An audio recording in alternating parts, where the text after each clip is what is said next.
Hai,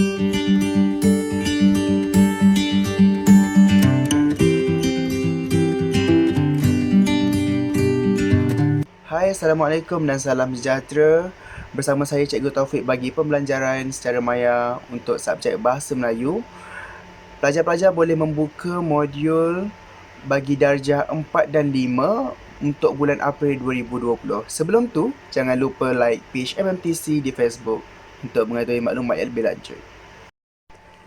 Okey, di minggu yang ketiga ini kita akan membuat rumusan ataupun kesimpulan bagi keseluruhan topik yang telah kita pelajari dan pelajar boleh menjawab latihan sebentar nanti.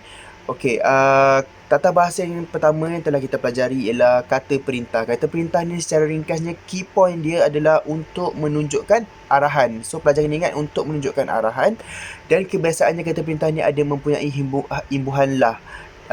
Sebagai contoh, sila jadilah silalah, janganlah. Dia maksudnya memberikan penekanan kepada ayat yang menunjukkan itu adalah arahan yang serius. Usahlah pijak rumput itu. Kenapa? Itu kan ada papan tanda dilarang memijak rumput. Dalam perbualan tadi, terdapat penggunaan kata perintah jenis larangan dan ayat larangan. Kata larangan ialah perkataan yang bertujuan menimbulkan sesuatu tindakan larangan. Terdapat dua kata larangan, iaitu jangan dan usah. Ayat larangan ialah ayat yang menggunakan kata larangan sebelum kata kerja untuk menegah seseorang melakukan sesuatu. Partikel lah boleh digunakan dalam ayat larangan bagi tujuan melembutkan ayat. Terdapat juga ayat larangan bersifat umum yang tidak menggunakan kata larangan dan partikel lah. Contohnya, dilarang memancing, dilarang memijak rumput. Okey, tata bahasa seterusnya ialah kata hubung. Kata hubung terbagi kepada 3, iaitu kata hubung gabungan, iaitu untuk menggabungkan dua ayat. Contohnya perkataan dan, Ali dan Abu sedang makan. Untuk menggabungkan dua ayat. Kata hubung yang kedua ialah kata hubung berpasangan, iaitu mempunyai dua kata hubung dalam satu ayat majmuk. Dan kata hubung yang seterusnya ialah kata hubung pancangan. Kata hubung pancangan ni untuk menunjukkan tujuan ayat. Contohnya ialah sambil, bahawa dan sebagainya.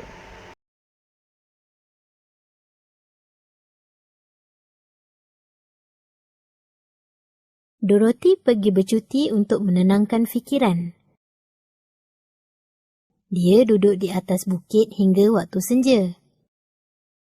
Pemandangan di situ sangat cantik ketika matahari terbenam. Hujan turun dengan lebat semasa Dorothy turun dari bukit.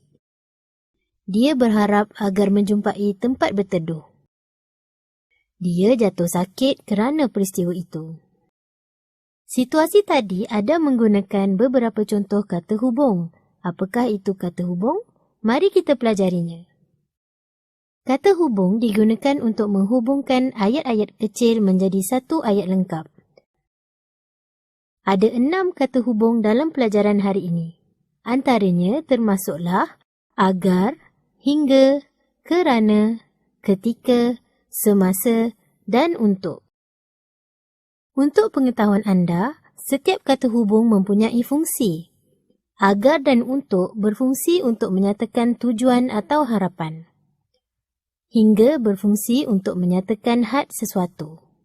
Kerana berfungsi untuk menyatakan sebab. Akhir sekali, ketika dan semasa berfungsi untuk menunjukkan masa. Mari kita lihat contoh ayat yang boleh dibina menggunakan kata hubung berikut.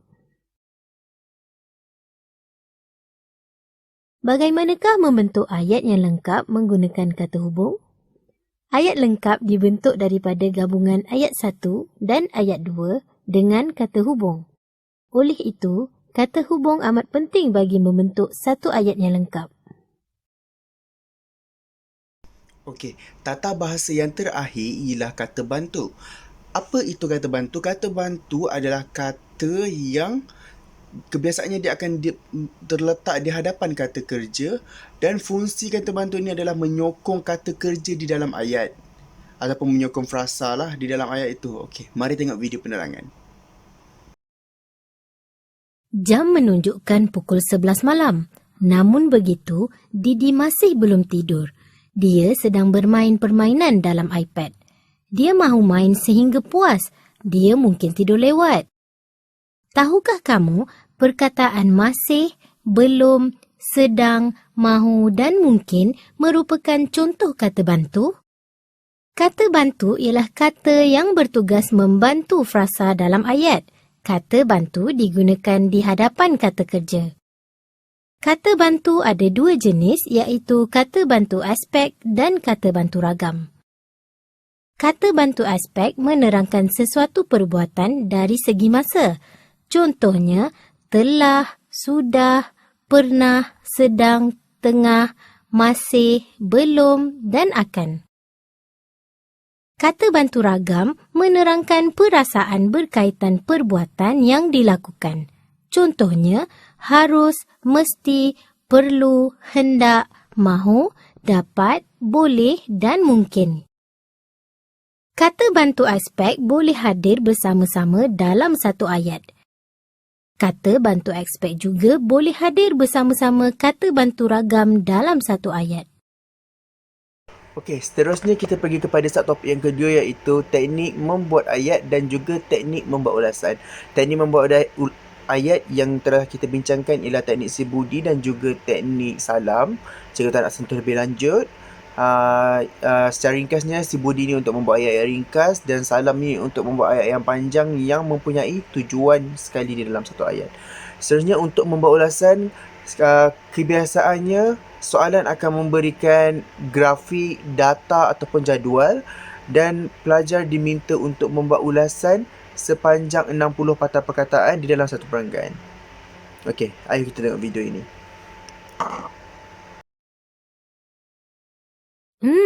Apakah yang sedang Daniel fikirkan itu? Oh, rupa-rupanya dia sedang membuat latihan penulisan untuk peperiksaannya yang akan datang. Tetapi, apakah tajuk latihan yang sedang dia buat itu? Dia sedang membuat latihan bahagian A penulisan, iaitu membina ayat berdasarkan gambar berpusat. Apakah itu gambar berpusat? Tentu kawan-kawan semua juga ingin tahu. Gambar berpusat merupakan rangkaian 5 gambar yang dikaitkan dengan satu tajuk. Berdasarkan gambar tersebut, murid perlu membina 5 ayat lengkap. Namun, perlu diingat, sebelum membina ayat, murid perlu melalui beberapa langkah iaitu baca soalan dengan teliti, kenal pasti kehendak soalan dan garis kehendak tersebut. Seterusnya, kita hendaklah kenal pasti kata kunci yang sesuai dengan kehendak soalan dan gambar diberi. Senaraikan kata kunci tersebut. Ingat ya, senarai situasi boleh ditulis pada gambar bagi memudahkan murid. Selain itu, binaan ayat haruslah lengkap. Ayat perlu didahului dengan frasa nama dan diikuti dengan keterangan. Akhirnya, tulis ayat lengkap tersebut dengan kemas.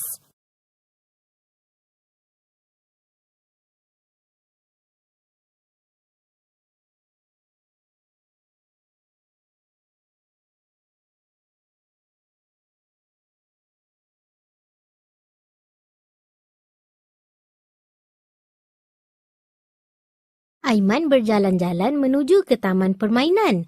Tiba-tiba, Aiman tersepak tin minuman.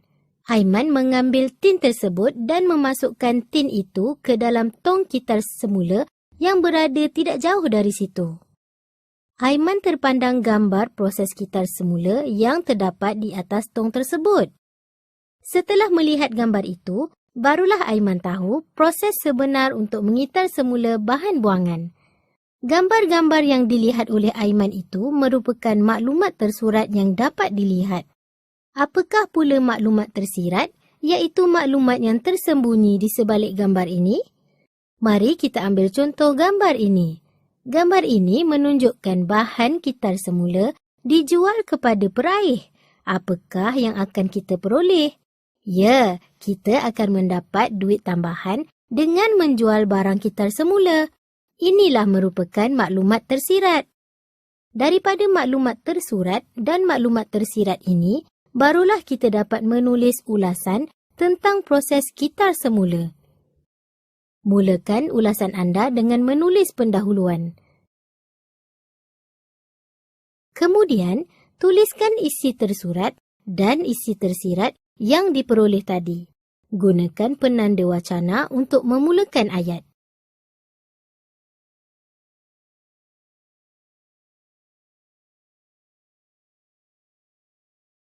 Akhir sekali, tuliskan kesimpulan atau penutup.